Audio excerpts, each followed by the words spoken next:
नमस्कार मित्रांनो, महाडीबीटी लाभार्थी निवड यादी जाहीर झाली असून ज्या शेतकऱ्यांनी पूर्वी अर्ज केले होते त्या शेतकऱ्यांना त्यांची निवड झाल्याचे SMS पाठवले गेले आहेत।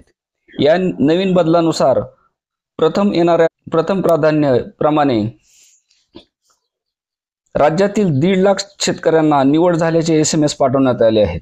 तरी तुम्ही अर्ज केला असेल तर महाडीबीटी पोर्टलवर जाऊन तुमचा अर्ज मंजूर झाला आहे का ते तपासा, कारण कधी कधी SMS येत नाहीत, त्यामुळे तुमची संधी चुकता कामा नये। यापूर्वी या निवडीची लॉटरी पद्धतीने प्रक्रिया होती, पण आता नवीन नियमानुसार ज्या शेतकऱ्याचा जुना अर्ज आहे अशा शेतकऱ्यांना प्रथम प्राधान्य दिले जाणार आहे। त्यामुळे आता उशिरा का होईना पण प्रत्येक अर्जदाराला लाभ मिळणार आहे। या नव्या पद्धतीनुसार 21 तारखेला झालेल्या खरीप हंगामाच्या राज्यस्तरीय बैठकीत राज्य शासनाने मान्यता दिल्यानंतर लगेचच शेतकऱ्यांची यादी प्रसिद्ध केली गेली आहे।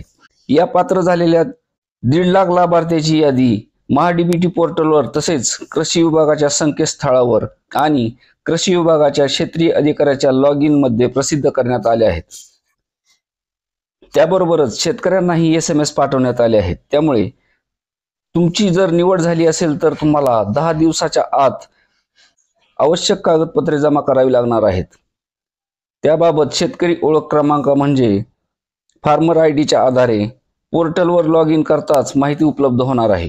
निवड झालेल्या शेतकऱ्यांनी फार्मर आयडी काढला नसल्यास तो लगेच काढून घेऊन 10 दिवसाच्या आत कागदपत्रे जमा करावी लागणार आहेत, अन्यथा तुमचा अर्ज आपोआपच रद्द केला जाणार आहे। त्यामुळे या योजनेचा लाभ घेण्यासाठी फार्मर आयडी आणि इतर कागदपत्रे आवश्यक आहेत।